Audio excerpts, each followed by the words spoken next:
right, and let's see if we start getting, yeah. So we have some people already coming in, but while we give some people time to join, well, Lily, welcome again. It's great having you in Crowd Content's webinar stage. And I know we have gotten amazing feedback from the other two occasions we have had you here. I think the SEO clinic was one of the highest rated when we survey or the attendees. So yeah, excited to have you here again. How you been? Good. Thanks so much for having me. I'm happy to hear that as well. Been busy. I have a lot of talks coming up this year, and lately it feels like there's so much new information in the SEO space that it feels like a bit of a curveball, which is normal in SEO, but lately it's a lot all at once, a lot of new information. Yeah, it sounds like there is a lot going on in our industry, and this year definitely will be an interesting year to watch, given all that is going on out there. AI, I'm sure you got asked this question every single time. I probably we'll cover a little bit of that, but yeah, interesting year ahead of us. But anyway, so again, welcome and thank you for joining us, Lily, and I'm sure or attendees in the webinar are very excited to hear more about this, new E in the EEAT, and I wonder how many more E's are they going to add to it, because I know there is an implied E as well around effort, but we'll talk about that as well. But anyway, so why don't we get into it and talk about what is this new E now in this acronym, and what are your thoughts on it? Yeah, definitely. So the new E stands for experience, and Google introduced it to the search quality guidelines in December, so now 2 months ago.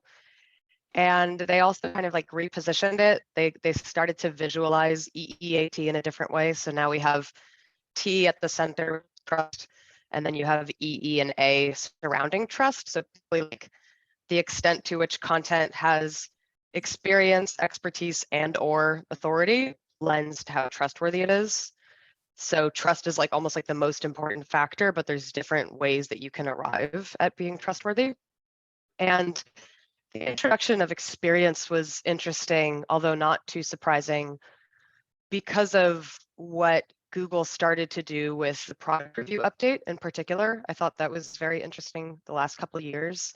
They really started to talk about the importance of firsthand experience. And before, that was mostly just reserved for product reviews, but if you read the search quality guidelines, they actually do mention like product reviews is kind of like the first example of when experience is important, but there's other situations when firsthand experience should be sufficient for the content to demonstrate that it's trustworthy. Interesting. So there's a lot of things to unpack in that in that introduction, but let me start with, can you mention one case where first-hand experience would be sufficient to demonstrate trustworthiness? Like, what comes to mind when you mention that? Yeah, so reviews are the most obvious, and that was like, if you paid attention to what Google was saying around the product reviews updates and the documents that they have about it, like the recommendations that they have for site owners, they talk about like, we need evidence that you used the product, pictures of you using the products, videos. Almost, they don't say to write in the first person, but you can kind of read between the lines, and it seems like they're really looking for like, when I did my testing, I experienced this and this thing with the product. They also last year, and I wrote about this a couple of times when I talked about the product review updates. And last year, I actually did a number of talks and articles about how I think expertise was really something that Google's focusing on, but they kind of are taking it in a different direction where it's actually separate from expertise, it's experience, because you can be experienced in something without being an expert. So last year, and I think the year before, Google started to get a lot of bad press around like not having enough results that demonstrate that the users have really experienced the thing firsthand. So people were going directly to Reddit, for example. And late last year, Google launched a new SERP feature. I think it's called Discussions and Forums, where they're actually elevating like Reddit content, Quora content, any other major forums where people answer questions. And that's another example that they talk about in the quality guidelines. Like, if you are a cancer survivor, of course you have experience. It doesn't mean you're an expert in cancer. It just means that you're an experienced cancer survivor. So like if somebody's looking for what is it going to be like to have cancer, like it's sufficient that other people who have shared that experience that content can rank. So that's an interesting nuance, but I think it's a way for Google to show that they have a lot more like personal information, or not personal, but like relatable information in the search results. So that kind of begs the question, what is going to be the main criteria to be first? So is it experience or expertise? Because well, maybe there's two parts to this question. Can you have both? And if you were to not have both, which one will help you rank number one or higher than somebody with expertise and somebody with experience? But maybe the experienced one ranks one. And you know what I'm trying to go with? Yeah, that was the first question that I had. It was like, well, when is one sufficient to rank over the other? And I think a lot of it comes down to the query and the intent of the query. So, you know, there's going to be, and my team and I are looking into this now, there's going to be a handful of modifiers that generally result in like experiential results. So when you type best, that's generally going to be an experiential result. Mm-hmm. Or I don't know, like anything that's implying that they're looking for like a subjective, like someone's opinions or someone's experiences or someone's firsthand account of something, those queries are going to probably result in experience being sufficient. But when you type treatments for cancer, like it has to be expertise and authority. So Google says in the quality guidelines, the only thing they really say about it is quality raters should use their best judgment to understand how much experience or expertise or authoritativeness is required given the nature of the content. Mm-hmm. So Mm-hmm. it depends. Yeah, like you know, SEO's a favorite response. It depends. No, I hear you. The first thing that came to mind when you started answering the question was like, okay, so does that mean that, because I know we as humans are lazy and now we want to type the list and almost like, okay, Google, now read my mind. Does that mean that is this going kind of a little bit backwards because we now have to get the best results? We need to be a little bit more specific, like best how, you know, things that are kind of more implying experience. Yeah. Because again, I feel like how things were evolving is like, hey, now almost like Google can read your mind and you just need to type a couple here, just characters, and then it starts thinking, you know, guessing what you're thinking. So I don't know, how can we think about that? Yeah, it's really tricky. Like we're working with a number of clients to try to figure out like, does this page need a little bit more firsthand experience on it to show that we're the best result? Like we're working with some clients to like pull in a little bit more UGC or talk to experts in the field. And all of that is a good practice in general because it, you know, shows that you have a unique perspective or unique content. But I think the larger conversation is like, especially with AI content, now it's pretty much fair game for everybody to write the exact same thing, and including using expert consensus. So like not just with ChatGPT, but now there's this this other one, Perplexity.ai, I think that's the name, which is literally like we use expert sources and cite expert sources, and that's the way that the AI content is generated. So like by definition, we can all write the exact same thing and have it all meet previous understandings of what EAT means. But now AI cannot create firsthand experience by definition. So it's really interesting timing because it's like, okay, Google suddenly introduced this new criteria for what makes good quality content, not to say that it's necessary for all content, but that's something that only human beings can offer. And it's also something that makes pages unique from one another. So I think it's an important thing to focus on wherever you can. Yeah. So I'm just looking. So perplexity.ai, right? Ask anything. So interesting one. I'm gonna. I think it's a Chrome extension is how it's showing, but I'm gonna paste it here in the They might, chat for, yeah, for yeah, they people. might have their own chat, Perplexity AI chat. Yeah, so I'm gonna post it there so people can take a look and play around with that. So definitely we'll dig a little bit around AI, but before going there, because I know that's probably something that people want to hear a little more about from you, getting your thoughts and experience. But you also mentioned trust at the beginning when we started talking EAT, and how now, and I looked at the Venn diagram, and now how trust is in the middle. But help us think a little bit more about that. What does that really mean? Now having trust in the middle, like what does that really mean for people and SEOs are trying to figure this out? Well, I think a lot of it has to do with understanding. I mean, there's so many different elements that Google refers to, but like understanding who's the brand behind the content, who are the content creators, what is the incentive of the brand and the content creators who are writing this content, and like reputation research, for example. And then this is something that's been really tricky for a lot of sites that we've worked with and that I've looked at over the years with like Google's core updates is, like if you're a law firm and you engage in an SEO program and your SEO tells you we need a lot of great content about, you know, what to do when you're bitten by a dog, right? Um, by definition, the law firm is going to produce content that tries to get them clients.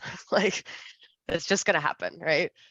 Uh, and so if they had it their way, they would probably write content that says like, you shouldn't hesitate and you should call a lawyer immediately. And here's the phone number, right? And like Google's been cracking down on that type of content over the last several years because it's not helpful. Like maybe you should call a lawyer, but like, what are all the different options? I don't know. I don't only want to call this one lawyer. I need to know all the different options. Like, what do I need to know about calling a lawyer, right? So it's like to provide truly objective content is what Google's looking for, but it's very, very tricky for users. So trust is challenging for a lot of sites because it might go against their best interest a little bit, or they just might not see the benefit of it. But the more you can demonstrate to users why they can trust your content and why you're objective, the better that content's going to perform for SEO. So what I'm hearing is maybe very like heavy self promotion on your content. It's probably not going to get you a little trust. Like on the other hand, if you're really trying to be helpful, that can gain you a little trust. Is that how we should Yeah. interpret that? Yeah, there's some examples.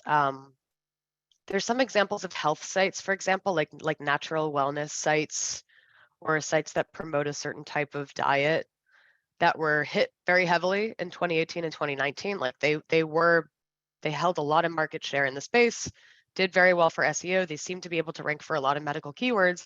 They lost a lot of visibility. And I've done a lot of work, my team and I have done a lot of work to look at the Wayback Machine of what they're changing, because they haven't stopped trying to address the problem. They're clearly making a lot of changes to the content. And you can see like the subtle ways that they're changing the sentence structure. So like maybe before something said like this is creates a lot of toxins in your body, right? And now it'll say like, according to this and this source, having this thing in your body can cause XYZ concern. And then it like links out. So it's like the language is changing and it's becoming less salesy in many cases. And that's what Google's looking for. And a lot of these examples that you'll see are trending up in the past few years. It takes a long time, but it's a hard conversation to have with clients, but like you have to be very careful about not pushing something on the user that is not entirely trustworthy. Yeah, it's a very difficult balance, I guess, because clients are looking for how can we get the fastest ROI, so really leads and sales and all that stuff. But probably something that they don't want to hear, to say, well, you have to earn that by providing a lot of helpful content, and we don't know. It's hard to probably to create a direct correlation of, okay, all this helpful content in the short term create an ROI. I believe in the long term it will, but it probably is hard for clients to say, yeah, I need to climb a very steep mountain before I can get some rewards. Is that how you clients react sometimes?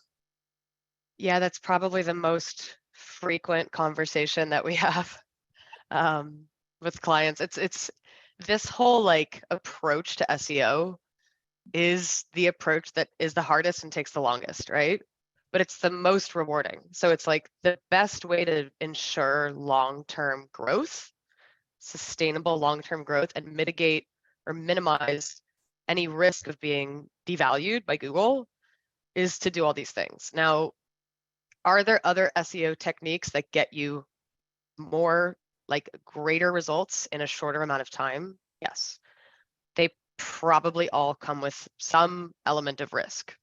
And we can see with things like Google's link spam update last December, a lot of people that have never done anything wrong suddenly lost tons of traffic overnight. And that's because certain methods of link building that people have been doing for a while, Google caught on to them. And like a lot of people were blindsided by that. So like this is why like we can't take those risks with our clients. So we like to do the right thing over the long haul. But the problem, to your point, is it takes a long time. So certain clients like might not see the results of a lot of this work until the next core update rolls out, when Google's had time to like reevaluate the site and see that it's changing its course.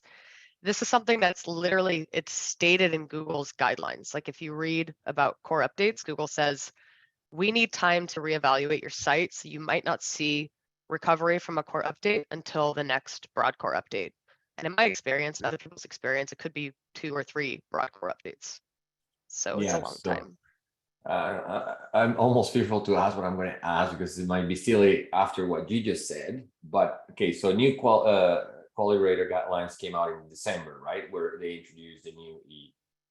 And I know we're just February 2nd. Jesus, I can't believe we're already February 2nd. But have you seen any impact, or any of your clients have seen any impact?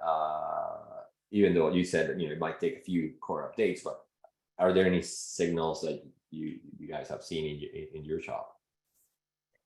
Yeah, I mean, we're looking for that. I don't think that we're necessarily going to see the result of the new E like manifesting itself in the search results very quickly. If you think about how the search quality raters work, like they didn't have this new criteria to work from until December.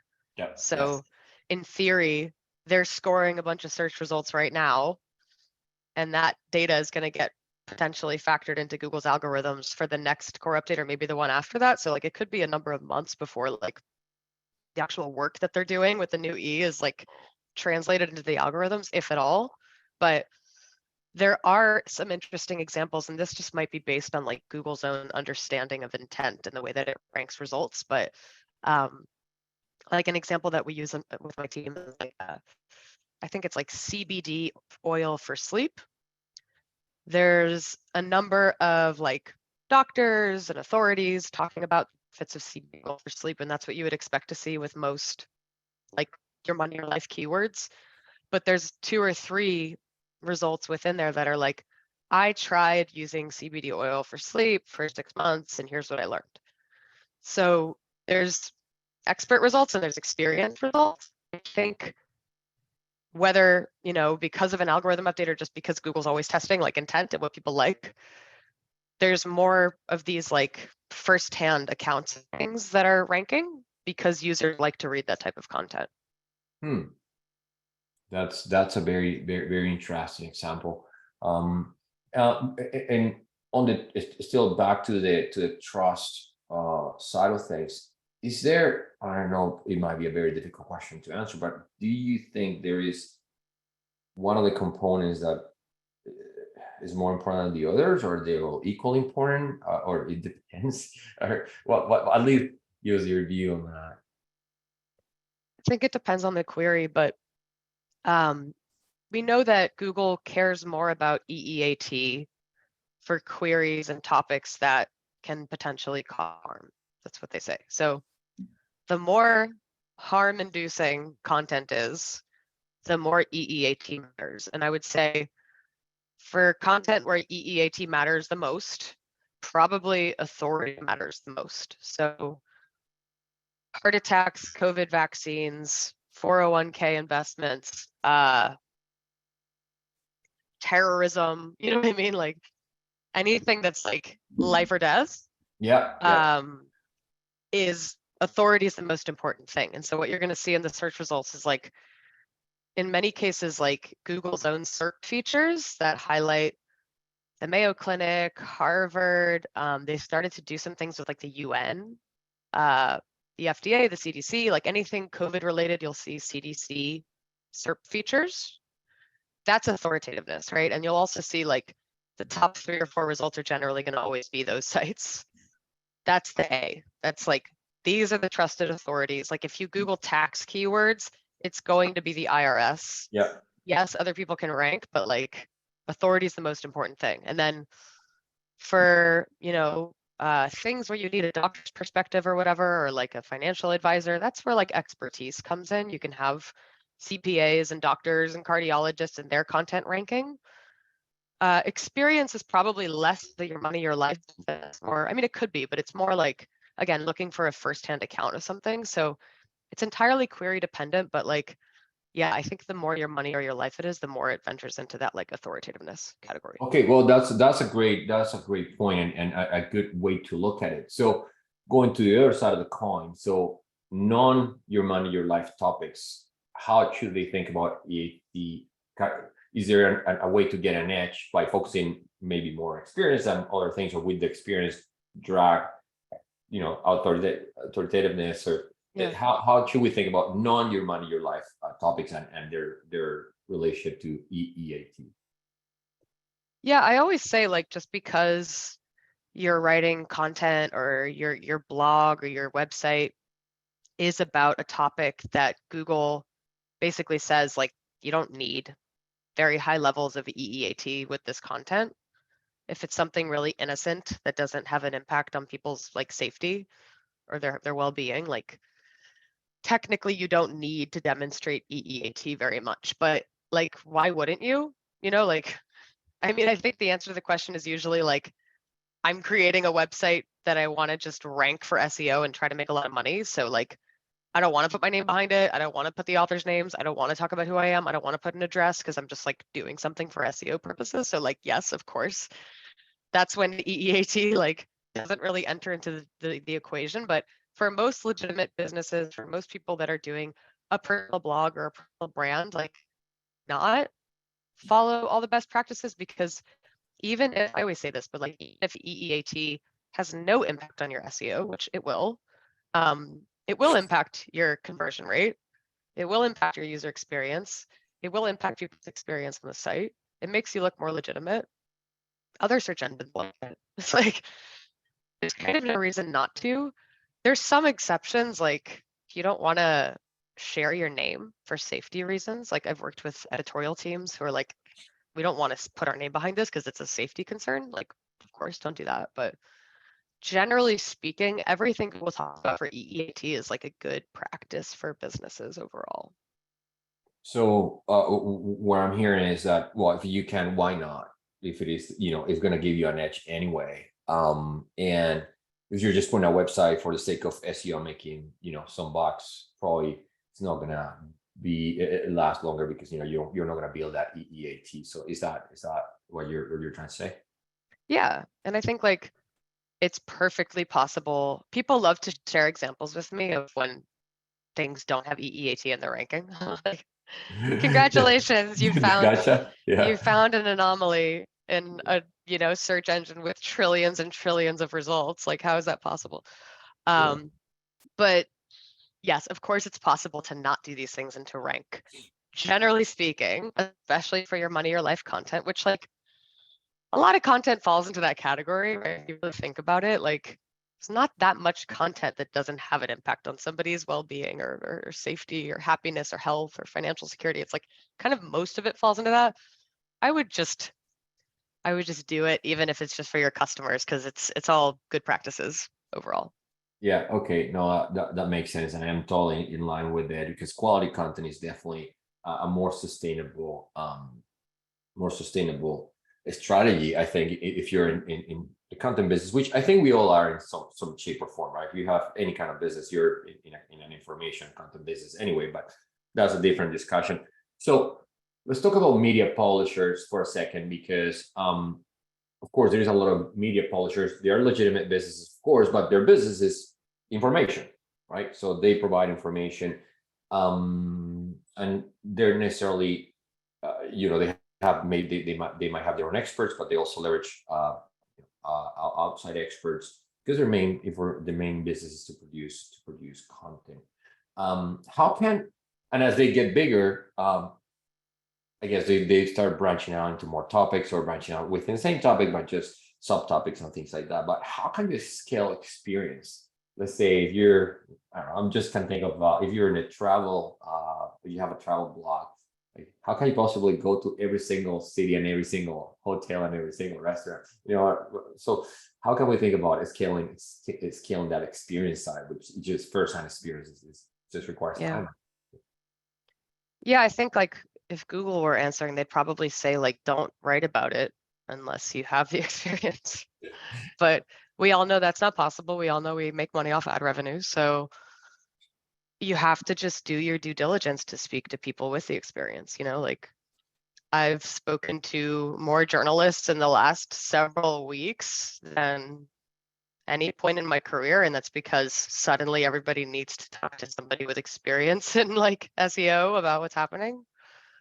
That's what you should do if you're a journalist, right? Like, hey, I've never been to this country or this city, but I'm looking to speak to people that have, and just get their firsthand accounts. It's journalistic, like it's integrity, right? It's like speaking to people with the experience. So I think the mistake that probably a lot of people are going to make this year and going forward is thinking that rehashing the same generic content that already exists using tools that are more and more easy and easily available and cheap to scale content is sufficient to like create content. But what I think Google and the other search engines are going to figure out how to do is like, who has said something completely original?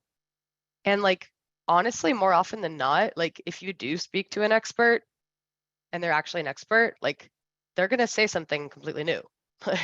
Even if they're saying something that's already kind of existed on the web, they're going to have their own perspective on it. So, I think this notion of like, there's nothing new to add to the conversation, like that's not true when you actually speak to experts. There's always something new. Yeah, well, everybody has an opinion, right? Yeah, exactly. Okay, so what you're saying is, and I think is a great way to go about it, is kind of taking a journalistic approach where, okay, maybe you don't have the experience yourself, but can you find somebody that lends you that experience to put it into the content and bring that opinion to a piece? So that's a really, really good way to put it, Lily. I just want to remind everybody to ask questions. There's a Q&A box, and so we're going to be taking some questions later on the second half of the chat. So just a reminder for everybody. But I still have a lot of questions on my end. I probably could stay here the whole day. But let's now go back a little bit to what you were mentioning about AI. So ChatGPT came out in November. There's been storm of information around it, a lot of buzz. So what's your take on it's not just ChatGPT, but everything that is going on around the AI trend, on AI and machine learning technology, which is very interesting. And there is now a new app popping up pretty much every day that is leveraging AI in some shape or form. So what's your view on the world of content, and also the relationship to EEAT? And I know you briefly touched on it, but I want to go a little bit deeper, because probably some of our the people in the audience are keen to hear about it. Yeah, I mean, there's so much to say about it, but like, first of all, I want to be very clear, like, nobody knows, right? Like, whatever I theorize, I don't actually know. I don't think anybody does. I think we're all in like a state of just speculation and like guessing, but like, I think including Google, nobody knows, right? Like how this is all going to play out. What we can probably safely assume is over the next however many months, SEOs and content creators and other people are going to be using these tools a lot to create content, which I have my own opinions about. I wouldn't recommend it right now for the most part, unless like certain applications I think make a lot of sense. Like category page descriptions, maybe you start with AI content, you tweak it a little bit. That's harmless, right? Like things that are boilerplate that are very hard to generate at scale. I think these tools can be helpful for that. Of course, you should review them.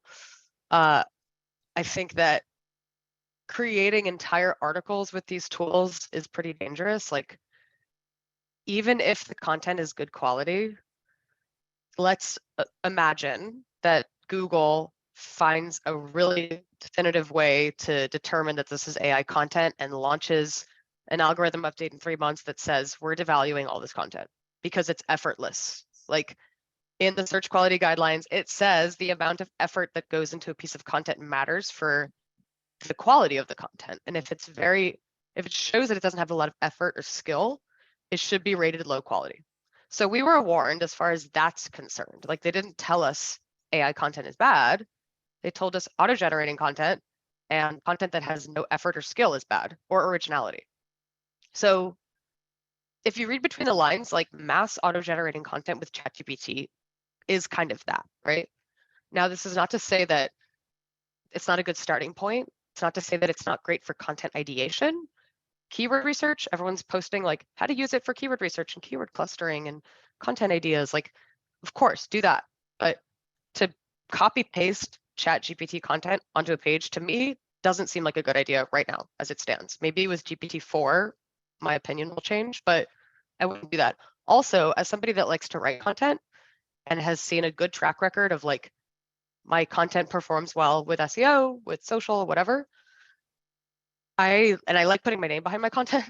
Like the idea of using GPT in my content is like never. Like the whole point of me writing is that I like to write. I like to share my ideas. I have my own ideas. Even if I'm sourcing content from different places that I could use AI to do that, I prefer to do it myself. So maybe that's like an old-fashioned way of thinking about writing, but like generally the content performs pretty well. So I'm going to keep doing that, you know?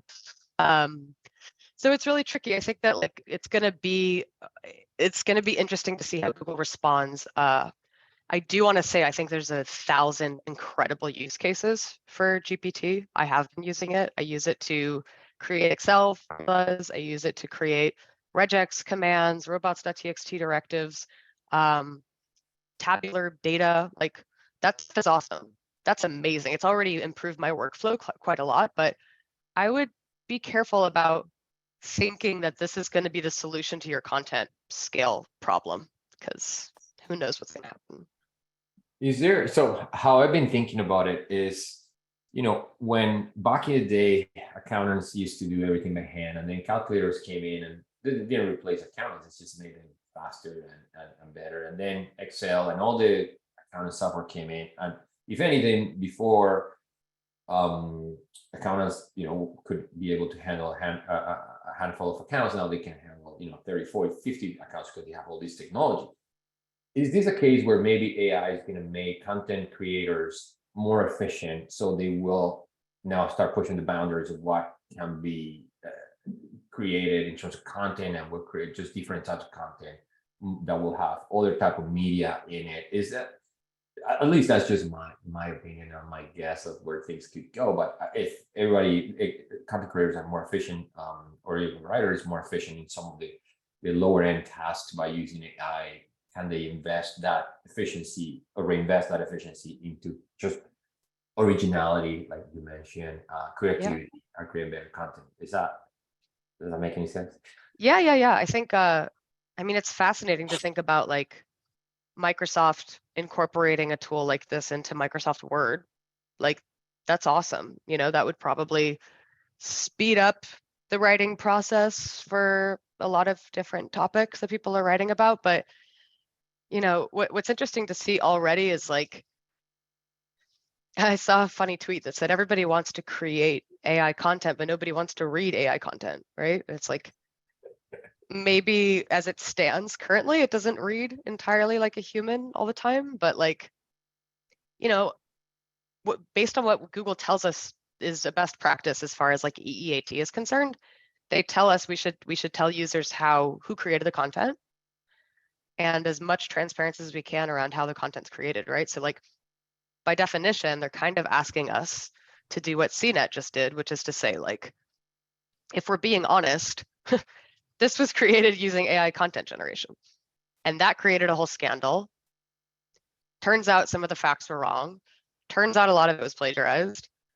And now that's a bad mark against AI content that like could potentially influence how some people feel about it, maybe for now. So I don't know. I think there's a lot of ethical questions that we have to figure out, but like I think there's absolutely ways, to your point, like to use it as a tool to accelerate your process. I will be doing that. I think many people are going to be doing that. But again, like what's probably going to perform the best over time once the search engines get a good handle on this thing is truly the content that has something different and unique and original in it. So now that you mentioned Bing or Microsoft, what do you think? And all these conversations is all around Google, right? EAT, and it's all about around Google. But now with things changing and Microsoft making all these big investments, so you think that Google's monopoly or their market share is it going to be eaten a little bit by what's going on around AI and ChatGPT? Because some people are theorizing, well, you know, if you can just ask the question to ChatGPT, why would you even go to Google's and to the serve to get a bunch of links instead of just getting a succinct answer? Some people are asking that. So, do you see a world where Google's lose some of their market share to some of these technologies? Now I know we're just playing crystal ball, but is Yeah. this the conversation? Yeah, I mean, I think generally speaking, I think the answer is probably yes, but like, do I think it's going to deal a death blow to Google overall? No, like maybe not for now, at least. Like number one, ChatGPT is this shiny object that everyone's obsessing over. Seems like Microsoft might be integrating it into like Bing and other products, but like we don't know what that's going to look like. We don't know if and when this thing leads to some massive PR scandal where they have to like turn it off because that's happened with other AI features in the past. We don't know how cost effective it is to continue to have it be as free as it has been for the last several weeks or months. Like we actually know it's not cost effective. It can't be free forever, right? So everyone's used to using Google for free and getting answers rapidly. We already know that that's not always going to be possible with ChatGPT. So like until there's a ChatGPT that's as fast and as free and as widely available as Google, I don't think it's going to significantly pose a huge threat to Google. Now, we also don't know what Google's doing on its end. We know that Google owns DeepMind, which is part of the Alphabet family, and they do something very similar. We know Google has Lambda. We know Google's talking about launching something called Sparrow. Like there's other things shaping up to be like Google's not sitting there twiddling its thumbs, you know, like they're paying attention and they have a pretty good track record of launching products that people like. So who knows how they'll monetize it, but like maybe in 6 months we're all like completely mesmerized by Google's AI tool and not talking about OpenAI anymore. Who knows? Like we just don't know yet. No, those are very interesting comments, and you know, lots of credibility that you have in the market, being doing this for so many years. So I think people listen to what you're saying on that regard. But going back to the topic at hand, which is EEAT, and what I mentioned at the beginning, effort, and you mentioned now. So can you talk about like, what would be a good example of something that has really good effort into it? Like, yeah, you give us example. Yeah, writing a blog just with AI, zero effort, right? Just clicking a button and prompting the AI. But what would be the contrarian example, a good example of effort going into the content? Yeah, I talked a lot about this last year. Again, I was calling it expertise last year, but it turns out I was really kind of talking about experience in many cases. I shared a lot of examples of sites where the person who's the expert is the same person creating the content, or at least putting their name behind the content. We don't know if they're actually writing it, but Bob Villa comes to mind. Or there's a site called Smith's Pest Control. So I talked about these businesses where the person who leads the business, the person who's the face of the business, whether they're a pest control expert, going out there and killing roaches all day, or the home contractor who's like doing renovations, is the same person whose name is on the content. And then when you read the content, it's like pictures of them on the job or pictures of the roach that they killed or like whatever it is. So first of all, they're taking their own photos.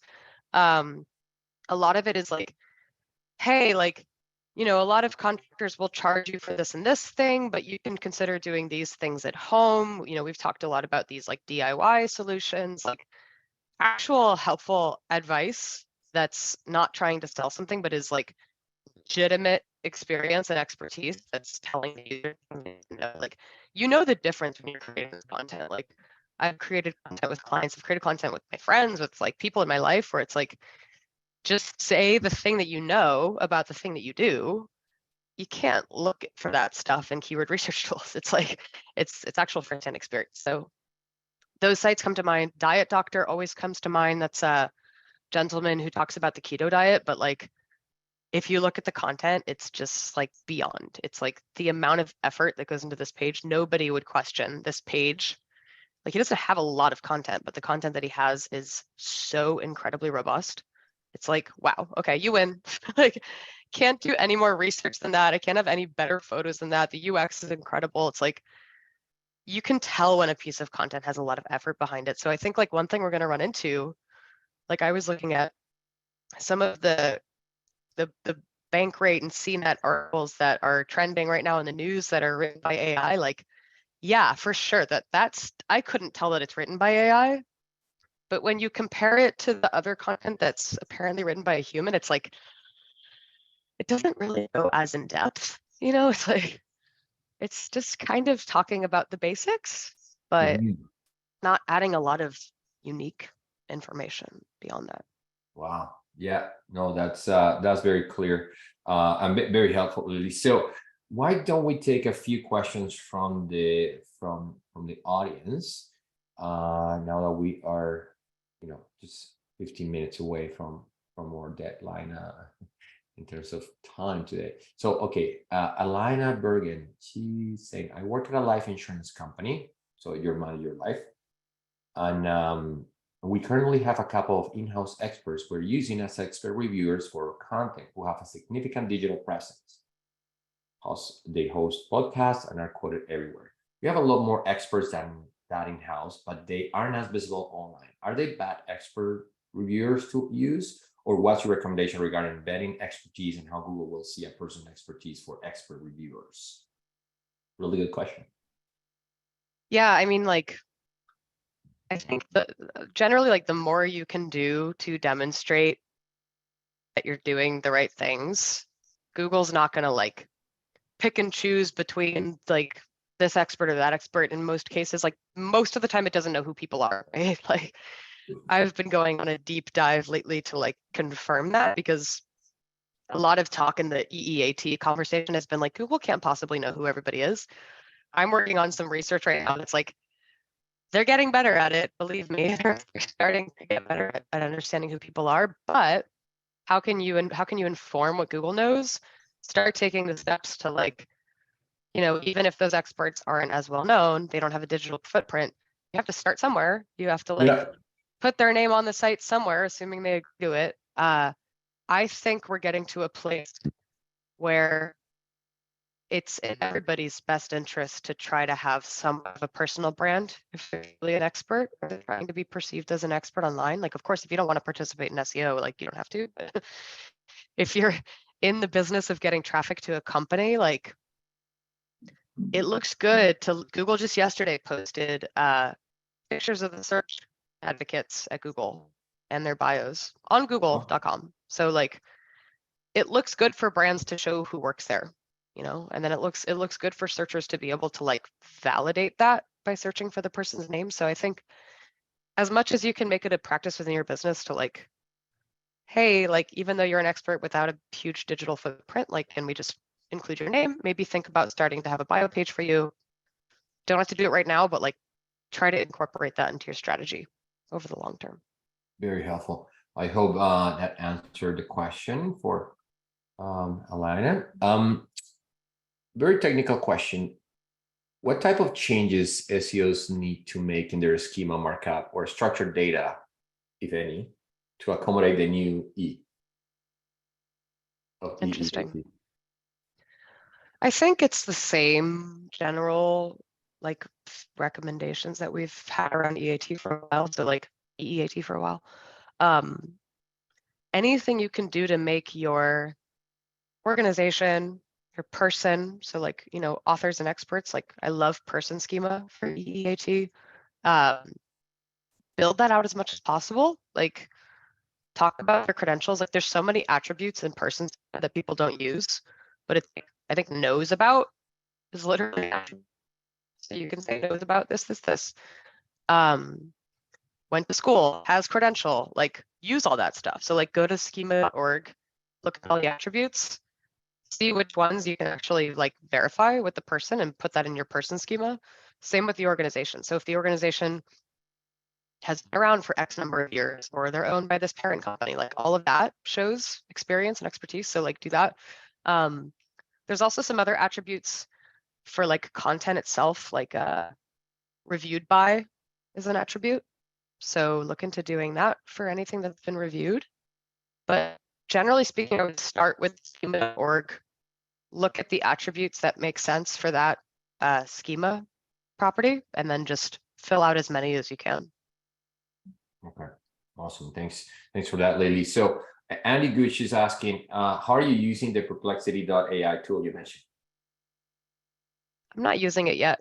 I was using it this week to see whether it is true that it can cite sources properly and how it's doing that, because ChatGPT has not proven to be the most effective at citing sources. So Perplexity claims to be better at doing that. So this is kind of a better example of what it might look like to like get the AI content, but then also get the sources at the bottom. Because hopefully whatever Google and Bing decide to do cites its sources. That'd be nice. So Perplexity is just like another visualization of what that might look like.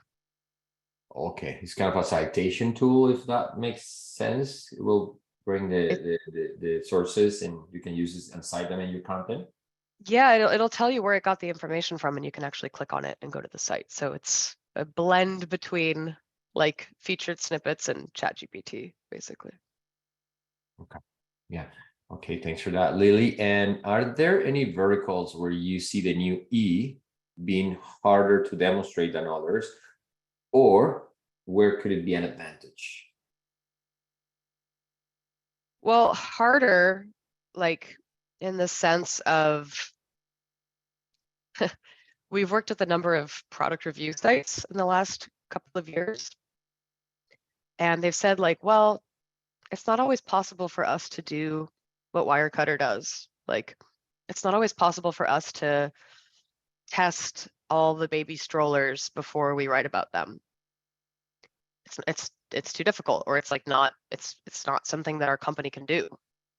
I'm like, yeah, that's kind of the point, right? Like that's kind of why Wirecutter ranks for everything, because their entire business model is to do that. So it's not possible for a travel blogger to go everywhere, to your point. So maybe you don't write about the places you haven't been to, but yeah, it's hard, right? I think Google is in the business of reducing content that's just created for the sake of creating content. So, in a sense, write about what you know, don't write about things you don't know.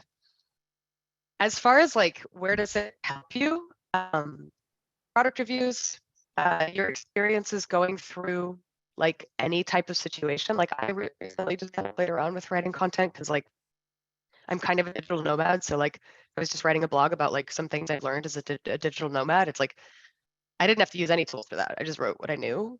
So I encourage people to write based mostly on what they actually have to say and less on like what the tools are telling you to write. Yeah, that's a good point, because now all these tools, they'll tell you, yeah, you need to write about all these topics, and then, oh yeah, great. well, I have no clue what I'm writing about. Exactly. So that's a really good point. And I like what you said about AI cannot have the experience, right? It can't, well, it's just a machine, so it can't have the experience. Now, this question is from me. Do you think AI can write better than some like low quality writers? Because a lot of people think that they can write, but I Yeah. think AI writing better than some humans, leaving experience and expertise aside, but like just writing quality in terms of readability, things like that. Yeah, of course. Of course it can. Like that's one nice benefit. It's like it's well written, like and then things like poetry and songs, like that's so much fun. If you ask it to write songs, it's awesome. So yes, of course it's a good writer, you know. That's what's tricky about it. It's like, well, this is actually better than the content we've been creating before. But it's like, yeah, but when 100 people post basically the same response as content, it loses its voice, True. There, yeah, that's. I think definitely will push out some low quality writing, or you get low quality writers to be much better by helping them rephrase and get more succinct. But very interested to see what's going to happen. So, is there any checklist or ways to optimize for EAT? Oh, I don't know if there's a checklist, but what would be your bullet points if somebody asks you, okay, how do we optimize for it? Yeah, there isn't really a checklist, but luckily Google, at this point, it's kind of an old article, but it's called What Site Owners Should Know About which 2019 core update should know about the 2019 core update. Trying to remember which core update it was. August 2019 core update. Google's been using this article for now 3 years, going on 4 years. There's a list of questions in there about like things you should ask yourself when you're evaluating EEAT. Okay, Look at do you have? those. We'll, Yeah, we'll, we'll post a link, or if you have yeah, it, I got it. I got it. it'd be great. And put it in the chat, and also, or others Everyone. can yeah, and Yeah, have that. so there's a ton of Awesome. questions in here. And then there's the search quality guidelines, and then also the product reviews updates. As much as that's focused on product reviews, they have a similar article for that also has questions. You can basically just like copy those into a spreadsheet and use that as your checklist. Yeah, well, that's a really good idea. Yeah, thanks, Lily. So Anna is asking, what would your advice be for something like a personal finance website where a team of writers is responsible for reviewing products like loans or credit cards, which nobody could realistically have experience as a user of each product? Similar vein of Yeah. don't write about what you don't know, but I want to let you. Yeah, I mean, Another like, question.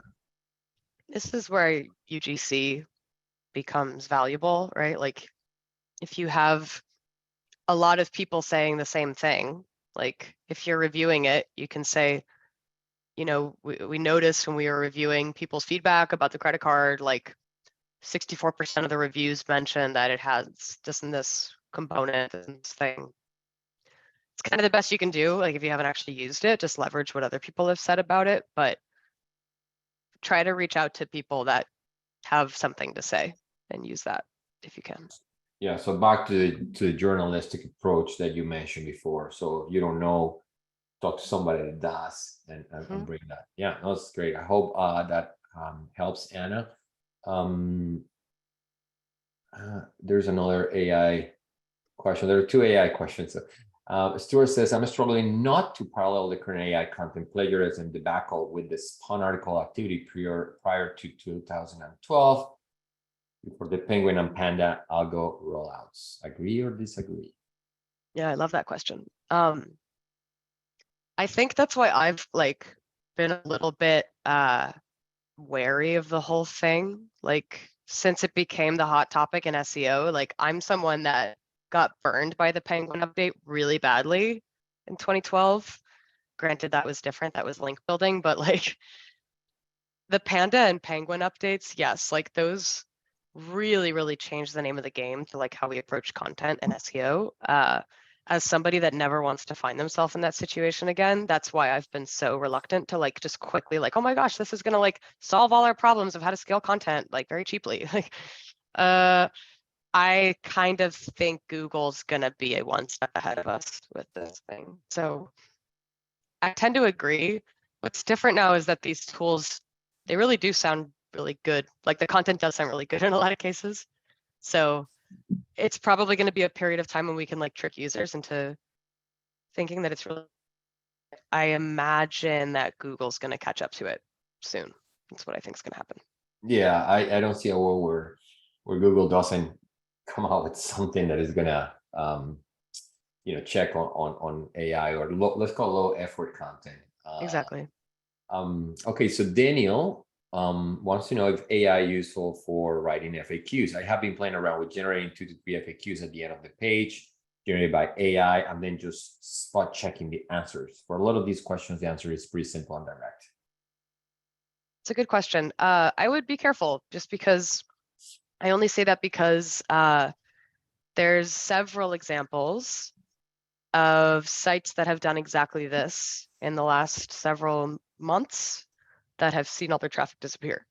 Granted, they were doing it in a really egregious way. So they were like scraping people also ask questions, using something worse than ChatGPT to create the answers, and then just creating entire sites based on that. So like, of course, that's like the worst possible example. It's different than just adding FAQs to the end of a page, but that to me says Google already figured out how to find out that people are doing that. So like, they're trying to figure this stuff out, I think, right? So like, just be careful because the next person that has the same approach of just adding FAQs of AI content, they're going to have the same FAQs as you. You know, Yeah. maybe some things will be a little different, but it's kind of largely the same thing.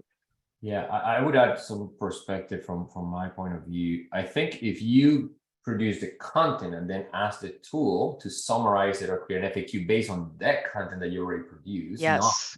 maybe that's a good way or a good use case. Okay, Good idea. Yeah, so hey, take this content that I produce, feed it into it. Can you produce bullet points, FAQs out of this? I love that. That's a great it's, idea. Yeah, is your own content, right? Because I use it to summarize some of my own sentences. Like, hey, can you help me write this in a succinct way? It's still the same essence. It's the same essence, but they're written. So it's checking for grammar and just it's a little bit of a style. But we see a way where maybe you can use it to feed it your own content, your own data to create things that are useful, but you're putting the effort of creating a lot of the legwork for the tool, and the tool is just again something to augment or to enhance your process. I think we are now approaching the end. Lily, it's always such a pleasure, and I always walk away with some takeaways, and I'm sure our audience walked away with some great takeaways from listening to you talk about EEAT. It's an interesting world that comes ahead of us. Thank you again for joining us. Thank you everybody for joining us here. Again, crowd content. We'll keep in mind Lily as many times as she is willing to come, and we'll keep bringing great guests just to provide value to all of you and help you, navigate this interesting SEO and content waters going forward. So thank you everybody, and thank you, Lily. Thanks for having me. Bye.